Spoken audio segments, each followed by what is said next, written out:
I grew up in a Christian home and never really understood how bad the world really was until I got into fostering and saw just what some kids have to grow up in it. And I didn't realize just how blessed I was until I saw what some kids are born into and their experiences. Welcome to the Fathering Strong podcast. Each week, we have an interesting conversation with dads, fatherhood practitioners, and experts on matters of importance to men and fathers. Thanks for joining us. With today's episode, here's your Fathering Strong podcast host, Eli Williams. Welcome, everyone, to another installment of the Fathering Strong podcast. Eli Williams here. It is a delight always to have you on the viewing end. We appreciate that. And our guest today is Robert McKinney, Rob for short. He is making a return visit to the Fathering Strong podcast, and for that, we are grateful. Rob, welcome. Thank you. Appreciate you having me on. Well, we're glad to have you.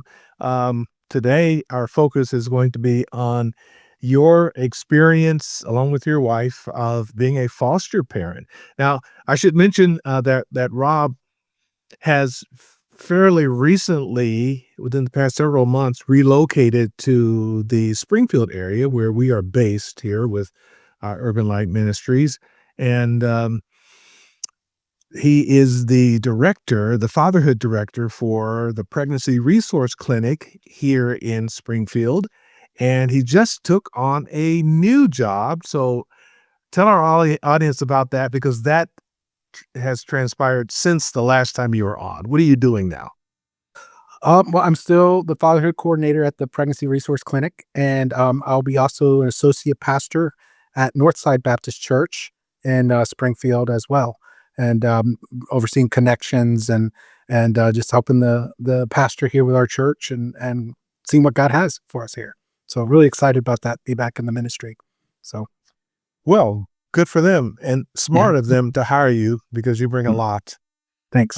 As a former longtime lead pastor, and now so well connected in the community, having only been here for such a short period of time, you might have set a record in getting involved in the community as much as you have. That's very, very cool. So the last time you were on, we dug into together your growing up in the McKinney household, what that was like. For those who were not here or have not seen that episode, Rob, share with us a little bit about your life growing up. What was your relationship with your parents, particularly your father, like? Yeah. Well, I grew up in a Christian home. My folks got saved and came to Jesus when I was 3 years old. And so pretty much that's all I knew. I had a really good dad, always there. He had ran a business in South Florida. I grew up in South Florida. And so my folks sent me to a private school, Christian private school, growing up, and got to watch my folks kind of grow in the Lord, be discipled.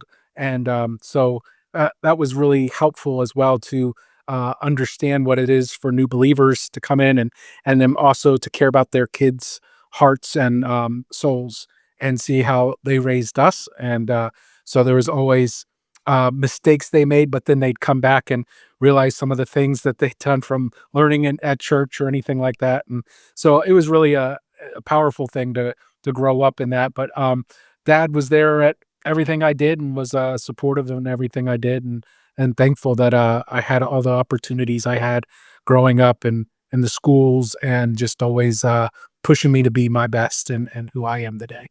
So, well, I'm sure you're very, very blessed to have had such a dad and such parents as that. Unfortunately, so many in our audience, so many in the world in general don't have that. So, what a blessing for you. That helped prepare you for being a parent yourself. So, talk a bit about how you came to be a parent for the first time. yeah. So, the word Bible says, those who've been given much, much is expected. And so when my wife and I were dating and got engaged, we talked about kids, and we always were, she had 3 siblings, I had 2. So there's 3 and 4. And we're like, were we going to have 3 three kids, we were going to have four kids. And we had our first two and we got pregnant with the third. And it started that conversation of, well, how many kids are we going to have? And we both were in agreement that if we were going to do four, wouldn't it be neat to help one child and adopt a child? God's been gracious to us, giving us three healthy children. It'd really be neat to have four and help a child who didn't have a dad or mom and was an orphan and who needed that. So when we had our third child, we started that way, but we also got caught up in other ministry and things. And so she was, I think, 8 years old before that dream came back. And we were at a fair, and there was children's services was there recruiting foster parents. And both my wife and I kind of remembered that and said, hey, maybe we can help one kid. And we got into fostering to help one kid. And now we have five that we've adopted. And so I have a total of 8 kids, 3 biological and 5 that were adopted. And so our dream of one, God kind of gave us more than we could ask or imagine, as he would say. Well, that's amazing. What a great thing. What would you say to a father or a mother or perhaps a couple watching this episode of the Fathering Strong podcast who have maybe talked about having about adopting a child? What would you say to them? It's a beautiful thing, but it's not easy. Also, to look at it as more than just adopting a child, you're adopting another family. Those our kids are 5. They haven't forgotten their birth parents. 2 of them, their parents aren't around anymore. They passed on. They're no longer alive, but they still have memories. They still want to talk about it. Still want to know more about that. And so you've got to be ready to know that it's different. As they go through, they have different things they go through. And then if you're thinking about fostering, it's a whole different ballgame because a lot of times they have trauma. They have a lot of bad experiences they've gone through. And so them experiencing love and experiencing, being in a family is foreign to them a lot of times. And so it's very difficult for them to understand that. So you've got to be ready to accept and love unconditionally no matter what. And your heart's going to get broken a lot of times as they are healing and going through. And you've got to be willing to stand in the gap for them, to be the one that they can be mad at or yell at. And you've got to just keep working and loving them no matter what. So it's been one of the most rewarding things that I love about our family. But also I sometimes am going, what did we do? Because it's been so difficult at times, and things that I just I don't know what to do and need counsel. And so I would definitely also recommend having a good support network, whether that is a church or good friends or family who will support and walk with you in it, because you're going to experience a lot of things. I grew up in a Christian home and never really understood how bad the world really was until I got into fostering and saw just what some kids have to grow up in. And you're right, Eli, as you said, I'm blessed. And I didn't realize just how blessed I was until I saw what some kids are born into and their experiences. And I think if God gives you that blessing and you are strong, then definitely is worth looking into to be able to give back what God has given you and to give to another child who has never had that. So, Well, thanks so much for sharing that. mm. So how many children have you fostered all together, you and your Um, wife? 41 children total have went through our home. Some of those, a weekend or a respite, but my daughter kept count of it.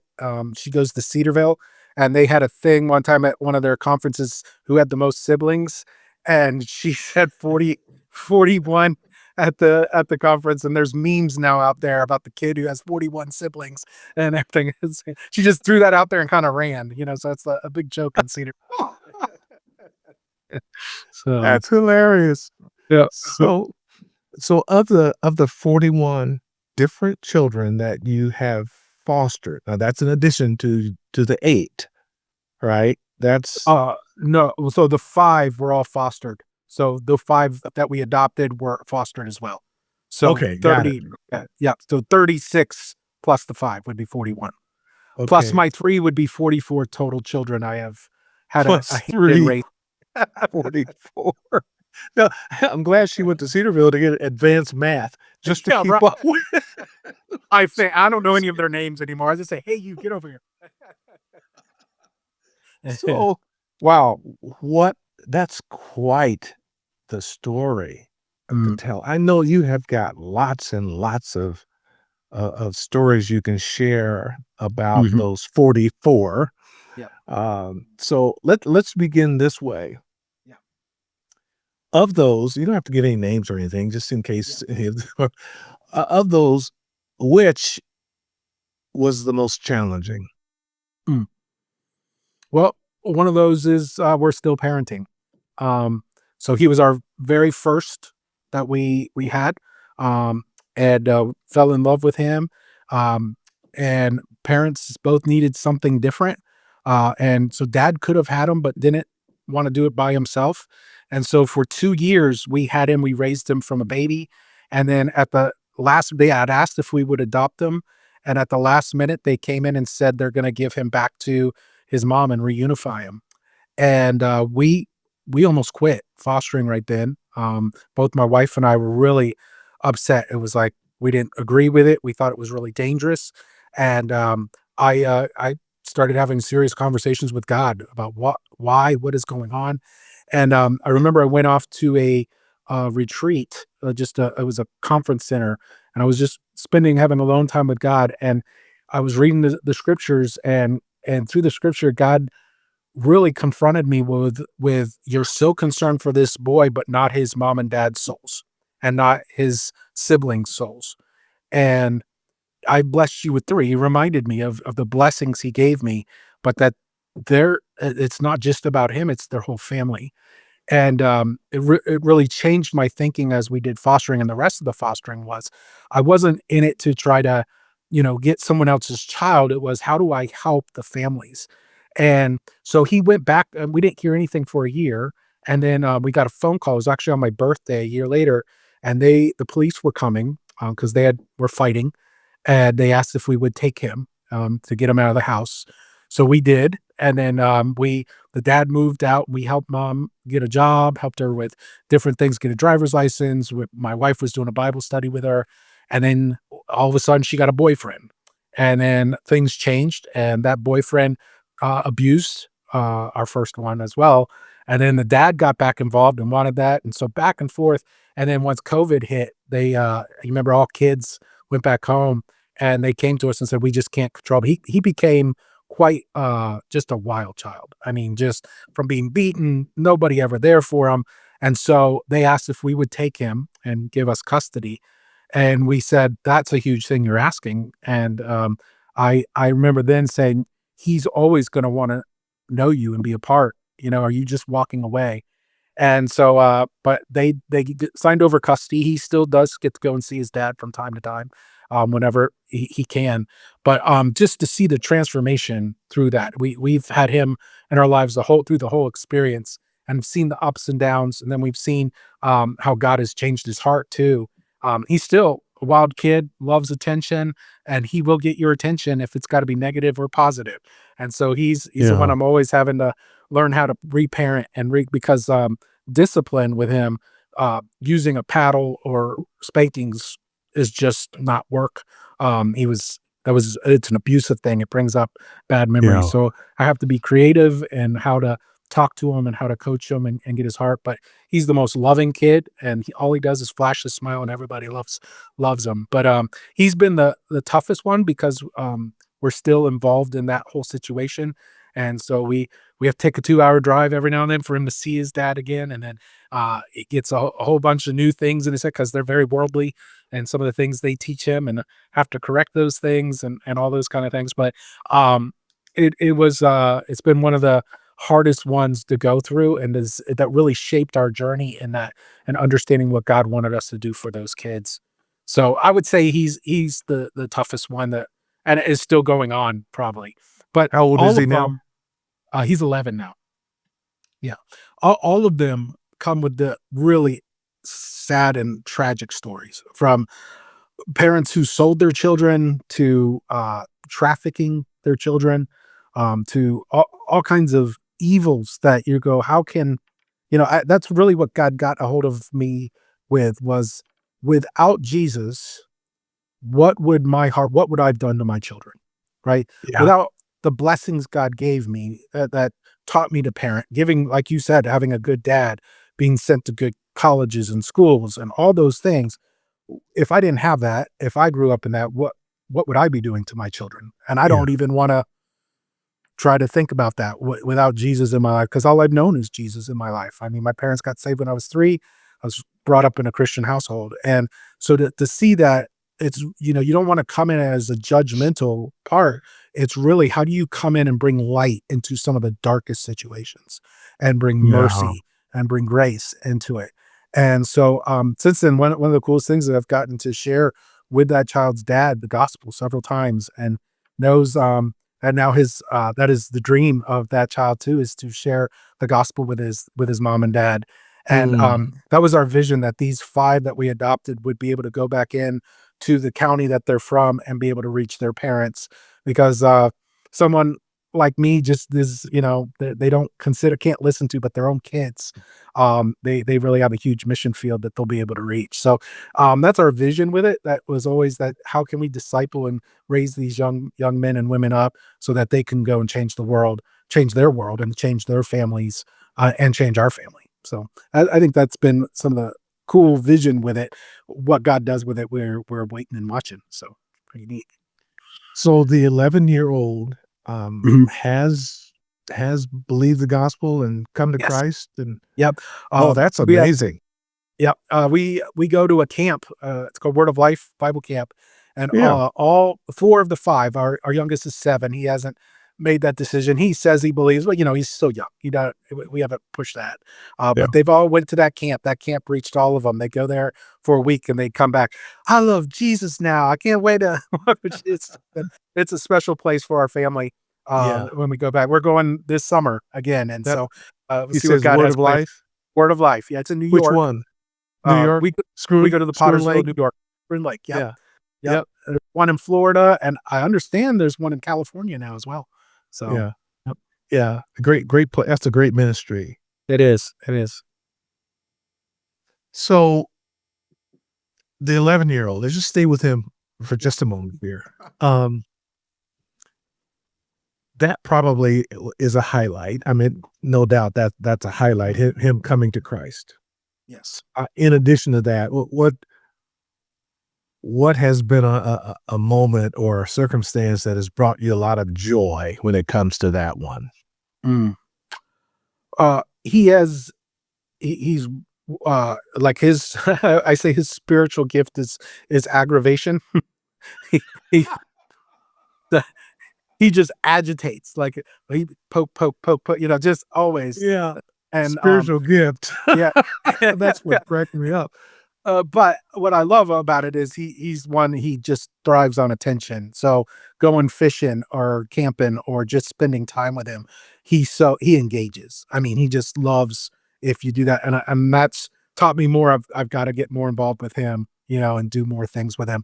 He loves just to be active. He loves soccer. He loves sports. He loves everything, and he wants to do all that. So I think that's been the joy in it, that he loves. I mean, he just is a wonderful kid who just loves everybody, and he has a heart to reach and help people as well.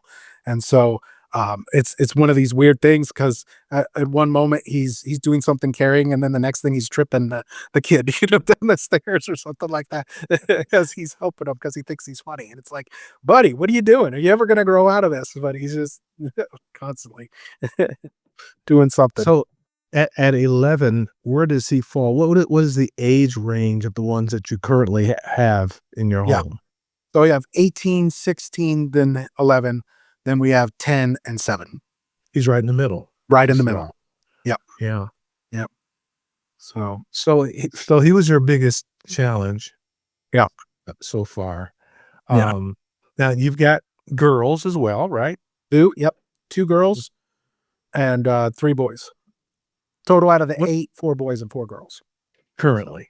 Yeah. So what is the, I mean, as a man, as a dad, foster dad, adoptive dad. What are the challenges of fostering adoptive girls? Yeah.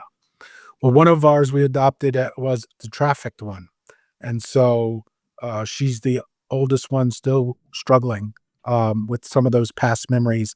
And then also wanting to know what's going on with her family and trying to reconnect with them. So that challenge has been, I don't believe it's safe for her to reunite or try to find out what's going on with them. So that's a challenge in that. And then also some of those repressed memories. So she has bad dreams and stuff. Let me Um, understand. Let me yeah, understand. yeah, So this girl was trafficked by her own parents? yes, for drug money. So Oh my. where we're coming from, huge drug epidemic, Southern Ohio, and so everything done to kids is ways you can make money to feed your habit. And so she was offered to a family member at a gas station, and that family member called CPS. They couldn't prove it, but she had never been put in school, so they were able to take custody because of truancy. And so she was 7 years old and never been to school yet. And so she also has a disability. So she's never really caught up, through all that. And so she went through all that, and then we adopted her. It's funny. Can I tell the story how we met her? Um, Absolutely. we got a call, and there was a girl that came for a visit with her parents and wouldn't get back in the car to their foster parents who lived in Cincinnati. And they asked if we'd keep her for the night. So I went and picked her up, and we had at that time adopted William, our one of our sons, and so they just got along good. They look like each other. I mean, they look like biological siblings. And that night, we were putting them to bed, and she came up to me and she said, "Good night, Daddy," and gave me a huge hug. And that was it. I was like, "Who is this girl? Why is she calling me daddy?" I'm sitting there in tears. As I said to my Yeah. wife, "Well, she's in Cincinnati. Why don't we tell CPS? We'll foster her." And so we called the next day, and this family in Cincinnati had 3 other kids from our county, and they said that if you take them all, we'll let you have her, because they didn't want to drive to Cincinnati, and we didn't have enough Mm. room. And so we said, "Sorry."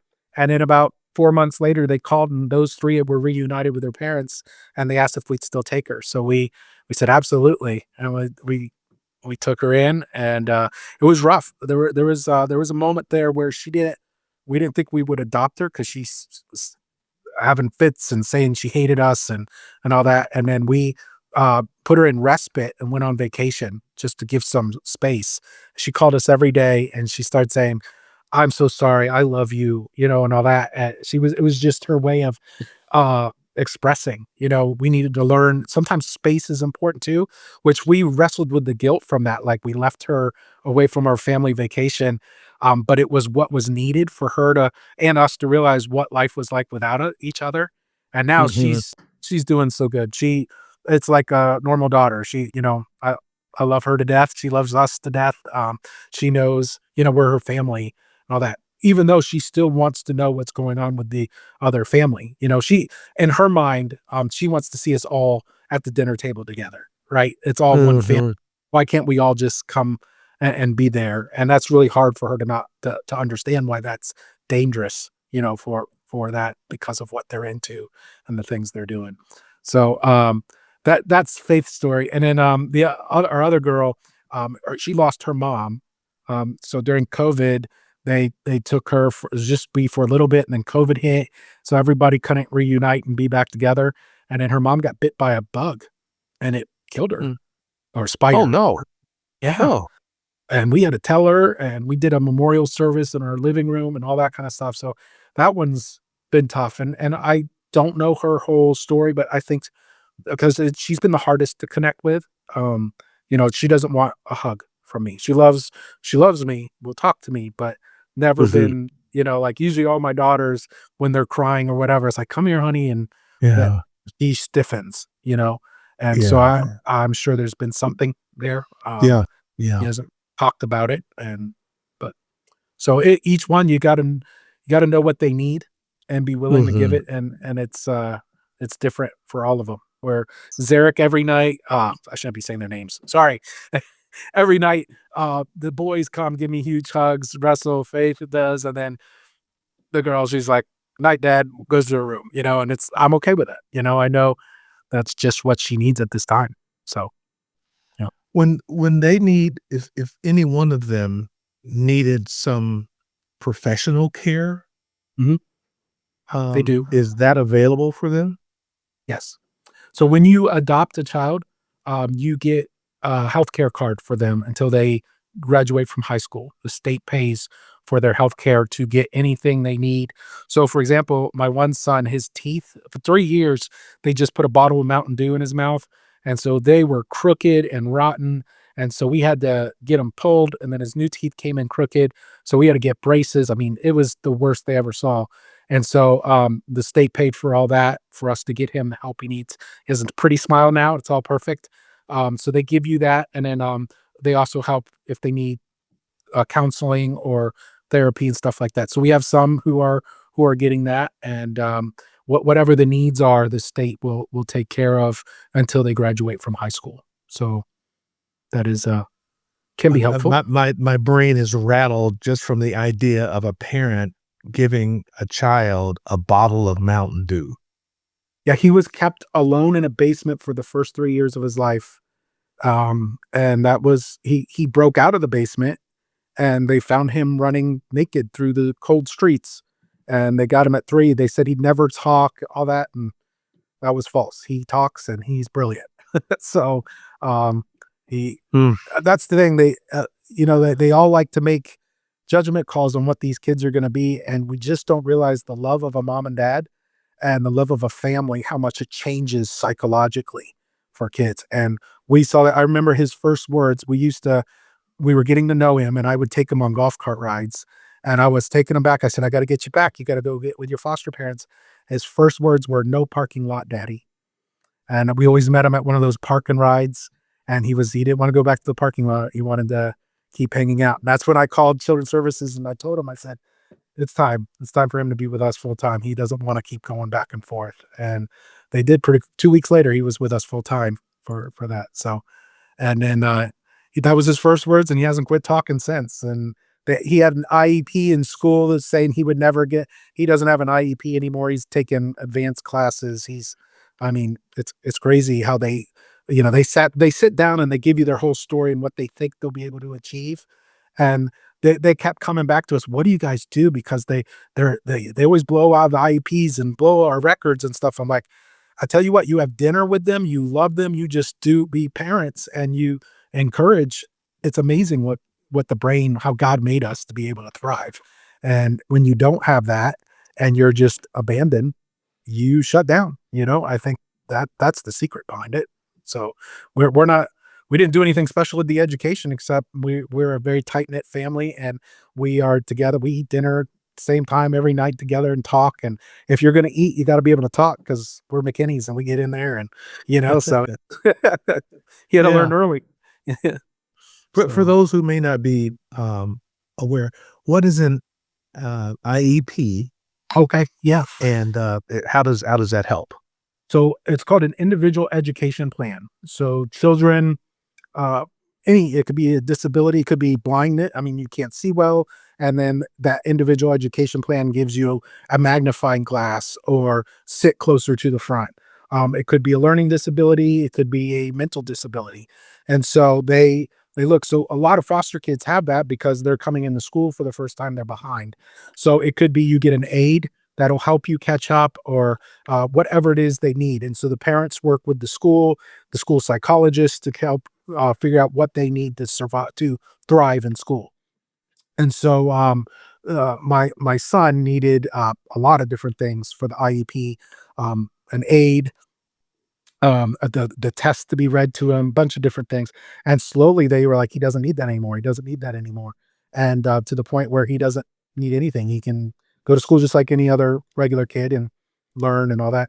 I worry about it just because as things get tougher, but he learns skills like when he doesn't understand to go to the teacher and ask questions and to not give up until the teacher helps him. And so that's we always get, wow, we're so impressed with him because he always asks questions because many kids, they don't talk to the teachers. They won't do that. And we taught him, hey, you want to thrive. That's what you do. And most teachers love that. They know that he wants to learn and stuff like that. So different skills like that. Then you get the few teachers like, well, he needs to understand it. And I always have talk like, well, he needs a little extra time to, once he understands something, he's great at it. But he sometimes just needs to, an extra few times it needs to be explained. I'm teaching them to drive right now. And so the turn signal, he keeps putting on the brights. He's pushing out and in instead of up and down. And I'm finally going, okay, we're not focusing on the turn signal. You're going to crash us into a building because you're messing with the dumb turn signal. I just have to keep practicing until he gets it. It becomes second nature to him. So he just needs a little extra time sometimes to understand how the mechanics of something works. So, and usually if you're patient with them, it works. And that's my hard thing. I'm like, how can you not understand up and down instead of out and Yeah. so, Yeah. Yep. Wow. Well, Rob, this is just fascinating to me to hear this experience of being a foster parent and adopting children and all of that. I've got more questions for you, Yeah, so let's do don't go away. My Okay. guest today is Rob McKinney, and we're talking adoption and foster care today on the Fathering Strong podcast, and we'll be back after this short timeout with more of our conversation. Fathering Strong informs, engages, and empowers dads to be their best as fathers. Visit our website, fatheringstrong.com, for a wealth of resources, including informative videos, articles, books, devotionals, courses, research, and more.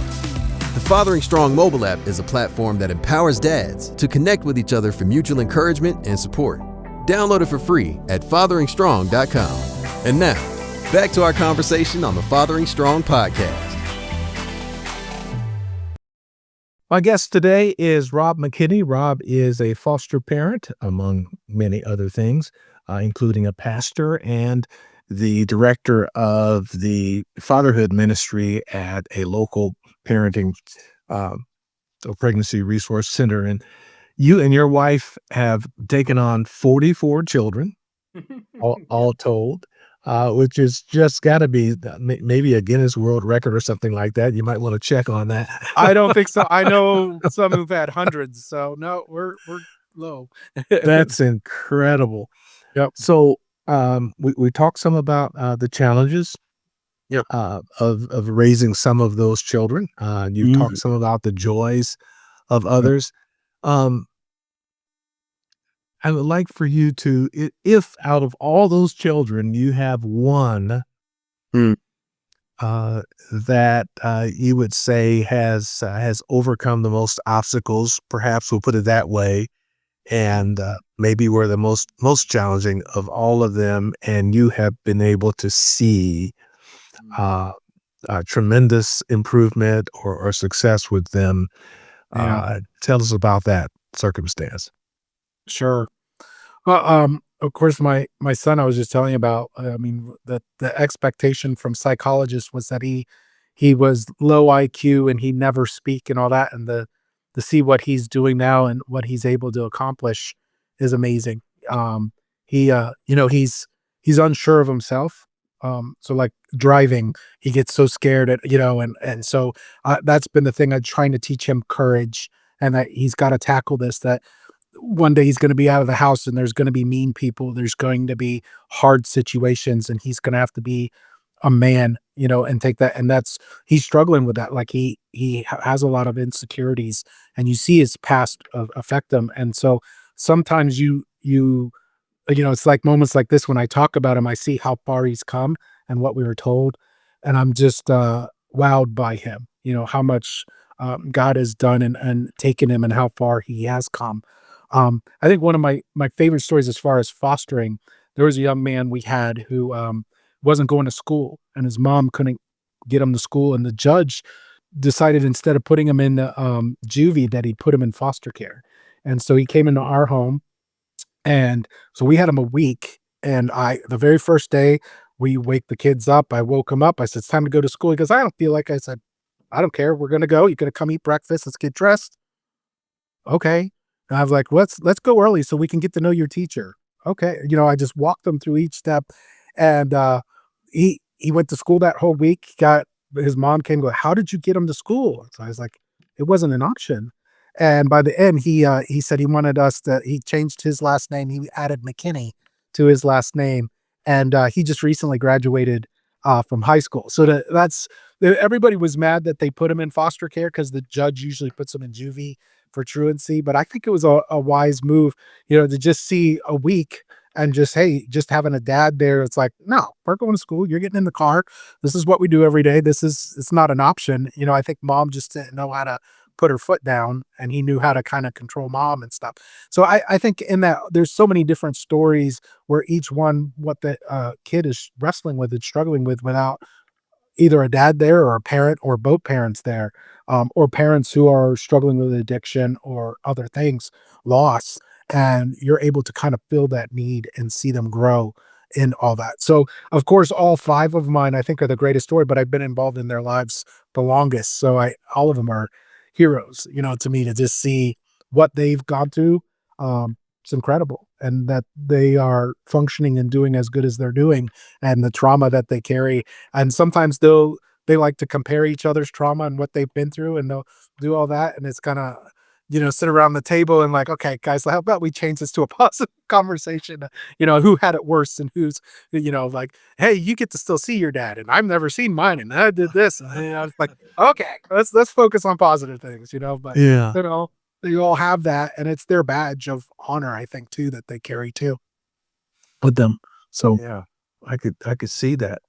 How have your 3 bio children dealt with having so many other children share you and your wife with the, them? our son was finishing high school 2015. We started 2014. So he was in it a little bit, not much. So he's been he's a big brother who's been in and out. They all love him, but never was part of it. Our 2 girls, they were crucial. Like when you bring a new kid into a home, they're scared to death.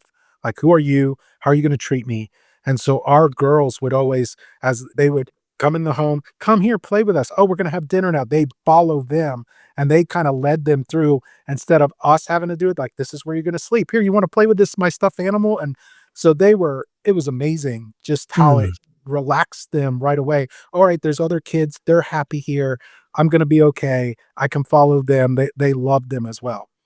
They got older and became adults, and we heard that they did struggle. Like when we lost that one we had first for a year, that we mourned him all in different ways. And our daughters have shared with us how they felt alone and didn't feel they could talk about it. We didn't realize our grief we were carrying, and they all went through it. And those are regrets I have. I know my youngest daughter, she just got married, and I know she carries some of that, the resentment that we had to go to court for something. We weren't there for her at certain times. And so we didn't realize they were doing that as we went through that. And so I would, we, as I said, we wanted to help one kid at a time. And it's as you help kids, you start going, oh, we can do this. We can help here. And I think you got to learn balance with it to really keep that. Cause we came to a moment where we had 6 kids plus the ones we adopt, the 6 foster kids plus our others in the home. And my gallbladder went bad. And I wasn't going to the hospital. I didn't know it was bad. I wasn't going to the doctor because we had so much to do, and there was so much. And my wife said, "You got to go see the doctor." And I said, "I don't have time to go get my gallbladder out." And he forced me to go to the emergency room. And I actually had a liver blockage, and I almost died. Mm. I was in the hospital for a week. If my doctor didn't force me, it would have been real bad. And we had to get rid of all the foster kids so my wife could, we sent our kids to my parents and everything just so my wife could be with me and all that. And that was the first time we went, you gotta take the time to make sure you're not neglecting the things that really matter as well. And it all matters. And I think that's the toughest thing. And so it's really hard to say no. I think in any ministry, when you're doing something for God, you can always justify saying yes because this is for God, and it's really hard to say no.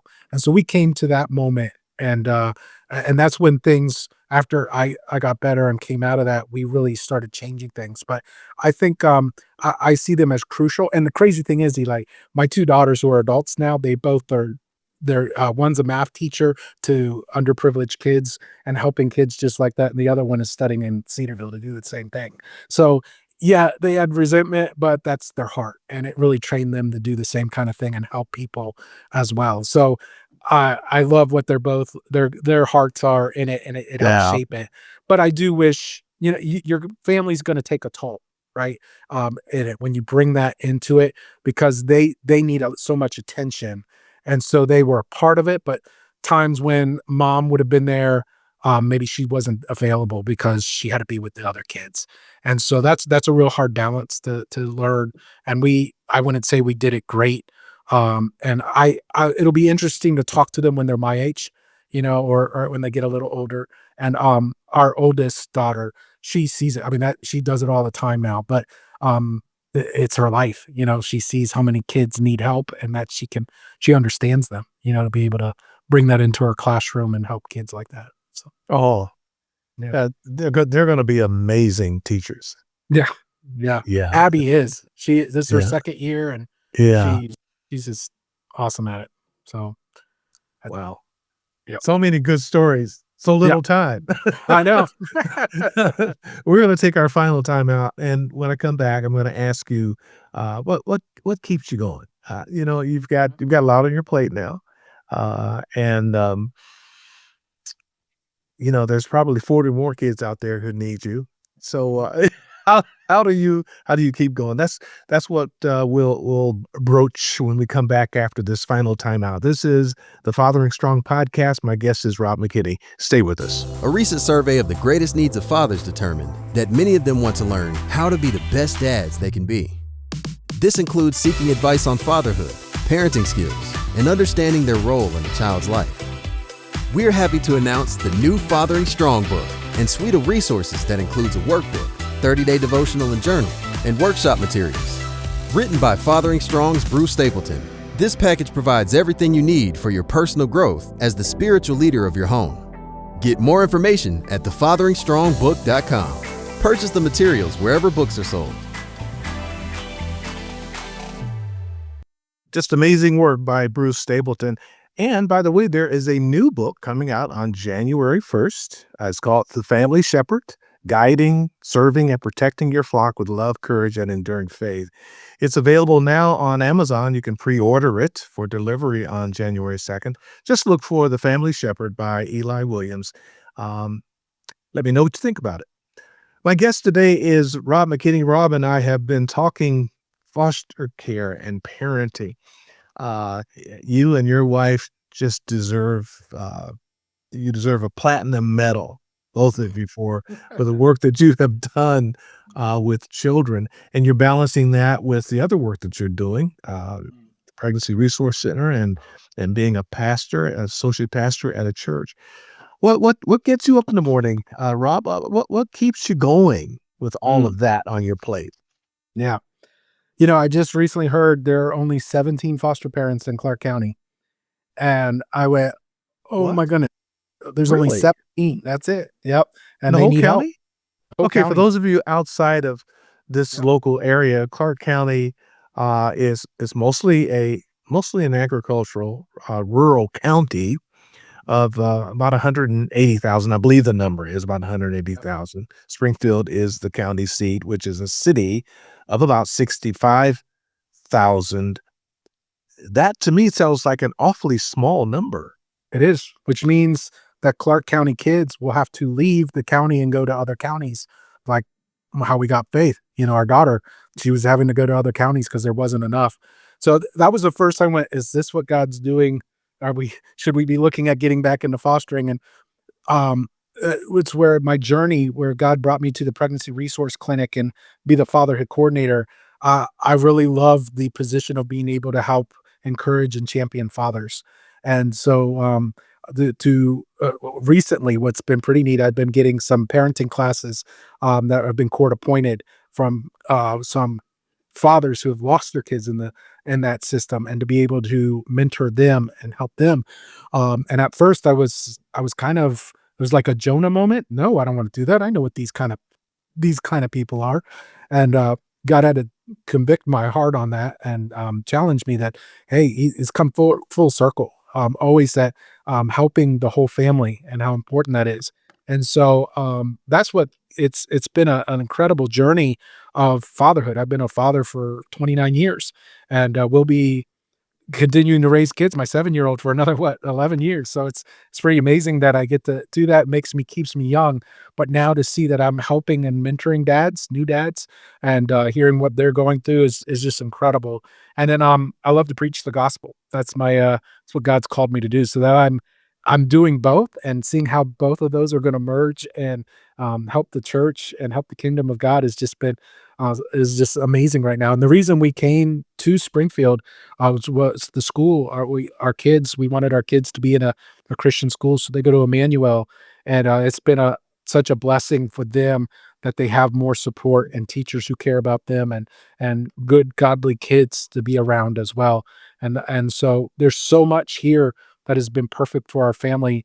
That we see why God has brought us here, that for the fruitful ministry, but also the things that are helping our family to continue to raise these kids and them to be men and women who love God and will be good citizens in our community as well. Rob, you and your wife are doing amazing work. I'm so glad that the Lord brought you here. Thanks. And that we're able to work together to the extent that we are here in the local community. Appreciate you very much. We're grateful that you took time out of your very busy schedule to join us for this installment of the Fathering Strong podcast. I can't guarantee that I won't call you back.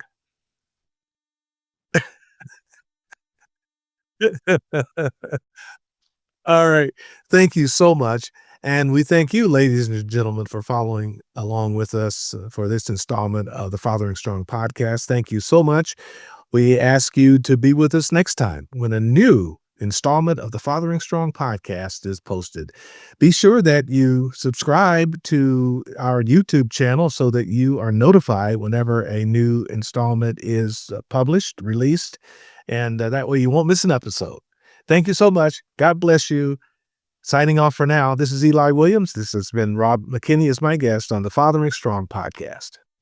Thank you for joining us for this episode of the Fathering Strong podcast. We hope you enjoyed it, were inspired, challenged, and encouraged.